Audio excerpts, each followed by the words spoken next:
students. Good morning. Yes, we are going to start today with the subject mathematics and the chapter is fraction. So before starting the chapter, let me tell you a small incident during this lockdown period. Yes, one fine evening I was all alone in my home and wanted to have a pizza. Who likes a pizza? I hope everyone likes it. So I planned to order a medium-sized pizza for my dinner. I was very excited to eat the whole cheesy pizza. Suddenly bell rang. I opened the door and the pizza was there. Happily I took the pizza from the delivery man and was about to close the door.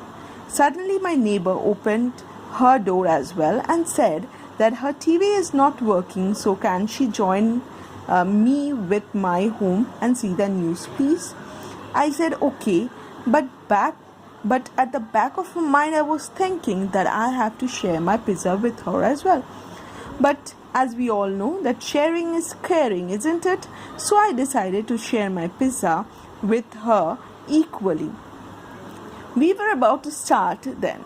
Suddenly my phone rang and two of my friends said, "We are also coming at your home." Now I was upset as I have to share the whole one pizza with 3 more persons. So my pizza is going to be divided into 4 equal half. Here we can see 4 equal half.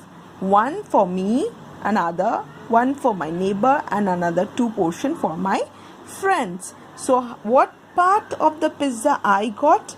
I got 1 part out of the 4 part of the pizza.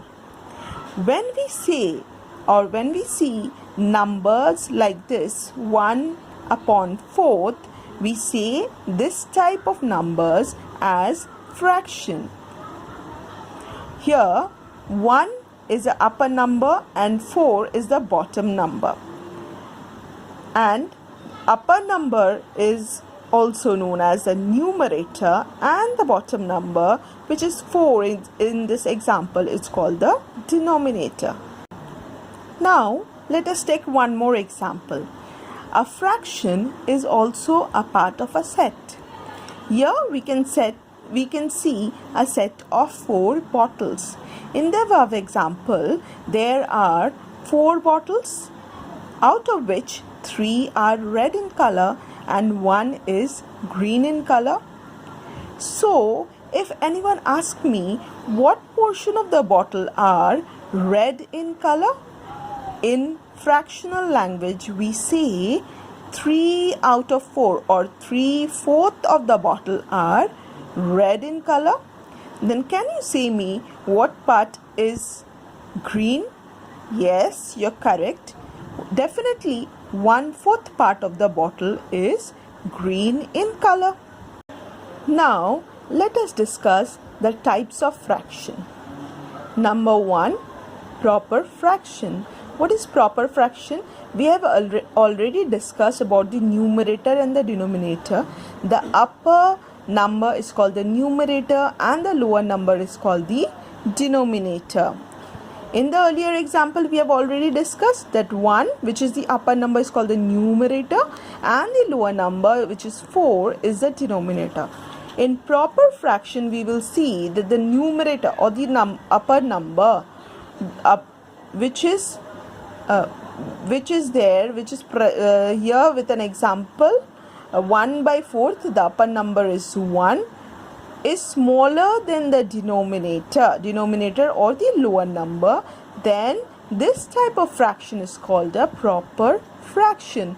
Here the example of 3 upon 5, 1 upon 4 and 2 upon 3 is already given. Every time we will notice that the numerator is smaller than the denominator. Now let us see what is improper fraction. Here the numerator is greater or equal to the denominator. Example 3 upon 2. Here we can clearly see that the numerator is greater than the denominator. Numerator is 3 and denominator is 2. So 3 is greater than 2. So this is an improper fraction. Likewise 5 upon 4, 7 upon 3, 5 upon 5 are improper fraction. Now let us see what is unit fraction, where the numerator is always 1. That type of fraction is called a unit fraction. 1 upon 2, 1 upon 3, 1 upon 9, 1 upon any number, that is a unit fraction. Now let us see what is a mixed number. When you have a whole numbers are the natural numbers which we normally see, 1, 2, 3, 4, etc. And a fraction, we have already discussed about a fraction, where one is located on the upper portion and one in the bottom portion of a line. This type of numbers are called fraction. 1 upon 2, examples of fractions are 1 upon 2, 4 upon 3, 2 upon 9, 9 upon 6, etc. When a whole number and a fraction together exist, these type of numbers are called mixed number. Here 1 upon 4, 2 3 upon 4, 3 2 upon 6 are example of mixed number.